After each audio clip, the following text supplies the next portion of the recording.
Assalamualaikum warahmatullahi wabarakatuh. Hai adik-adik yang ada di rumah, apa kabar?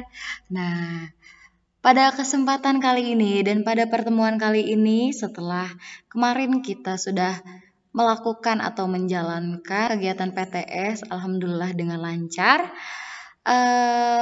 Pada pertemuan kali ini pada pelajaran otomatisasi tata kelola kearsipan kelas 10 TKP,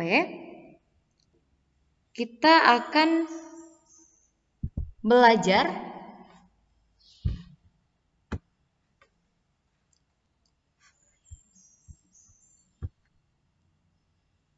tentang menerapkan prosedur penggunaan arsip. Nah, sebelumnya kita harus mengetahui dulu nih, apa sih yang dimaksud dengan pengertian penggunaan arsip? Seorang petugas arsip atau biasa disebut dengan arsiparis yang bertugas mengelola warkat harus memiliki sifat tertentu agar dapat melaksanakan tugas filing dengan efisien dan efektif. Seorang arsiparis harus memiliki ketelitian nih teman-teman dan juga kerapihan. Arsip yang sudah disimpan seringkali dicari kembali karena akan digunakan untuk keperluan tertentu. Maka, arsip yang sering dicari berarti mempunyai nilai guna yang sangat tinggi nih teman-teman bagi penggunanya. Atau pemakai arsip ya. Nah, jika arsip tidak disimpan dengan baik, atau arsip itu kan dapat hilang.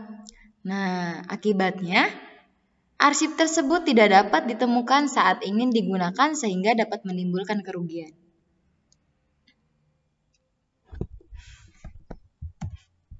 Jadi, apa sih garis besar dari penggunaan arsip? Penggunaan arsip adalah keluarnya arsip dari tempat penyimpanan karena diperlukan oleh seseorang untuk kepentingan tertentu sesuai maksud dan tujuan penciptaannya. Nah, lalu bagaimana nih tentang beberapa hal yang sangat berkaitan dengan kecepatan dan ketepatan penemuan arsip? Karena saking banyaknya arsip yang tersimpan, kadang kita atau kadang petugas arsip kebingungan nih untuk mencarinya lagi gitu kan ya, untuk mencari arsip yang dibutuhkan.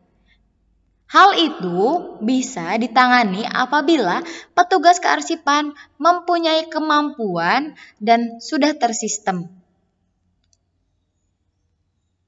Jadi lebih mudah nih untuk menemukan arsipnya. Lalu beberapa hal yang sangat berkaitan dengan kecepatan dan ketepatan penemuan arsip ialah kejelasan materi yang diminta, ketepatan klasifikasi yang dipakai. Jadi, ketepatan klasifikasi yang dipakai ini sebelumnya itu petugas arsip ini kan harus menggolong-golongkan arsip, apakah arsip itu aktif atau inaktif dan lain-lain. Lalu ketepatan dan kemantapan sistem indeks. Jadi ini adalah salah satu sistem untuk mencari arsip yang kita butuhkan dengan mudah. Dan di dalam sistem indeks pun ada banyak sekali jenis-jenisnya, mulai dari nama atau abjad yang sudah kita pelajari di materi sebelumnya. Serta tersedianya tenaga yang memiliki pengetahuan dan keterampilan yang memadai. So, ini adalah materi-materi, mungkin materi-materi tentang petugas arsip sudah kita bahas di pertemuan sebelumnya ya. Tentang keterampilan apa saja sih yang harus dimiliki oleh petugas arsip atau arsiparis. Lalu, apa sih faktor penyebab ketidakefektifan teknik penyimpanan arsip? Kita lihat. Yang pertama, faktor pertama, pemberian kata tangkap, indeks, dan klasifikasi yang kurang tepat. Lalu, faktor penyebab kedua, ketidakefektifan teknik penyimpanan arsip ada prosedur penyimpanan tidak efektif dan tidak sesuai dengan sistem penyimpanan arsip. Jadi apabila sistemnya kurang baik, ketika ada seseorang yang ingin meminta arsip kepada petugas arsiparis akan bingung. Wah, nyimpannya di mana ya? Aduh, di sebelah mana ya? Jadi bingung sendiri. Beda lagi kalau misalkan sudah tersistem dan sudah tertata. Sudah diklasifikasi, sudah diindeks. Jadi akan memudahkan petugas arsiparis untuk menemukan dokumen atau arsip yang dibutuhkan. Lalu yang ketiga ada proses peminjaman kurang diimplementasikan. Faktor yang keempat adanya penumpukan arsip dalam satu map. Lalu apa aja sih kegiatan-kegiatan penggunaan arsip? Kita bahas ya. Yang pertama, peminjam arsip diharuskan mengisi lembar atau formulir peminjaman yang berisi beberapa informasi seperti nama peminjam, nomor, serta jenis arsip yang dipinjam. Kemudian, pengesahan dari petugas yang bertanggung jawab terhadap penyimpanan arsip. Jadi, apabila teman-teman ingin meminjam, misalkan buku, nah, teman-teman diharuskan mengisi lembar atau formulir peminjaman ya. Next, yang kedua, petugas arsip memeriksa berkas peringatan pada unit kearsipan setiap saat agar arsip dikembalikan tepat pada waktunya. Misal, teman-teman meminjam buku.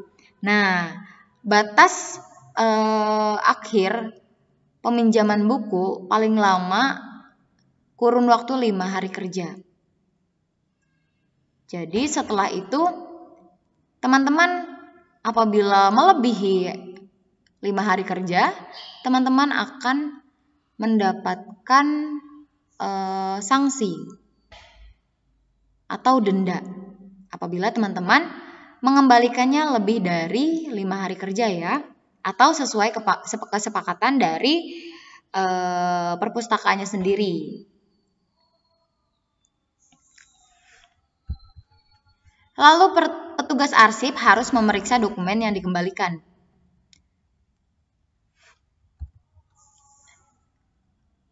Kemudian menempatkan kembali arsip pada tempat penyimpanan semula dan mencabut outslip dari folder. Nah, ini terkhusus untuk petugas arsip ya. Kemudian adanya pengawasan terhadap surat yang dipinjam dan dikembalikan. Harus teliti, harus tepat, dan tanggap. Untuk kalian calon-calon sekretaris, kalian harus pelajari, terutama kearsipan. Nah, lalu bagaimana sih kegunaan lembar pinjaman arsip? Yang pertama nih, kegunaannya sebagai bahan bukti adanya peminjaman arsip. Lalu yang kedua, sebagai pengingat mengenai identitas peminjam dan batas waktu pengembalian arsip yang dipinjam.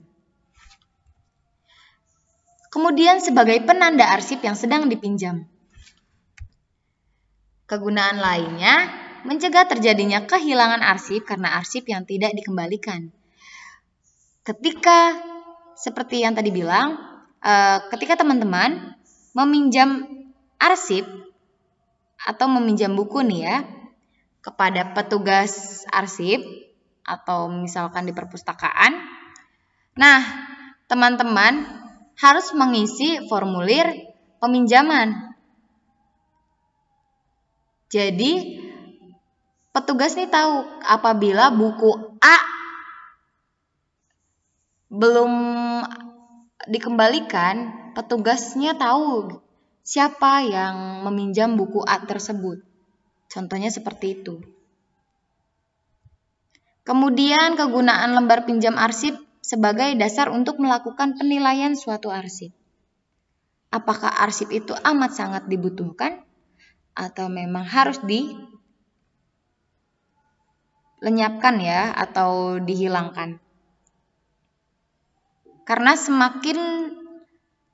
ketika arsip semakin banyak dicari atau banyak dibutuhkan, maka arsip tersebut semakin disimpan dengan baik.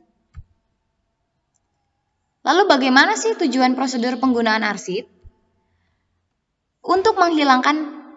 Untuk menghindari hilangnya arsip yang disebabkan oleh pengguna yang tidak melakukan administrasi yang tertib nih teman-teman. Untuk itu, petugas kearsipan harus menyusun aturan atau prosedur pengguna arsip untuk keperluan internal dan eksternal, serta menyiapkan perangkat-perangkat lainnya seperti buku tamu dan lembar peminjaman arsip. Lalu, bagaimana prosedur peminjaman arsip? Pertama, mengisi buku tamu. Kedua, menitipkan barang bawaan di tempat penyimpanan yang sudah disediakan. Kemudian yang ketiga, setiap peminjam arsip mengajukan permohonan baik secara tertulis maupun lisan kepada unit peminjaman arsip dan menyerahkan identitas diri. Lalu, setelah mendapatkan persetujuan dari unit yang terkait, pihak peminjam menghubungi arsiparis yang berwenang mengelola arsip. Tentukan waktu perencanaan untuk menyimpan dan mengembalikan arsip yang dipinjam, sesuai kesepakatan. Lalu lanjutannya, arsiparis mencari arsip yang dibutuhkan dan menyerahkan arsip kepada peminjam di bawah pengawasan petugas. Dan arsiparis pun mencatat arsip yang digunakan dalam lembar peminjaman, kemudian menyerahkan arsip kepada peminjam arsip.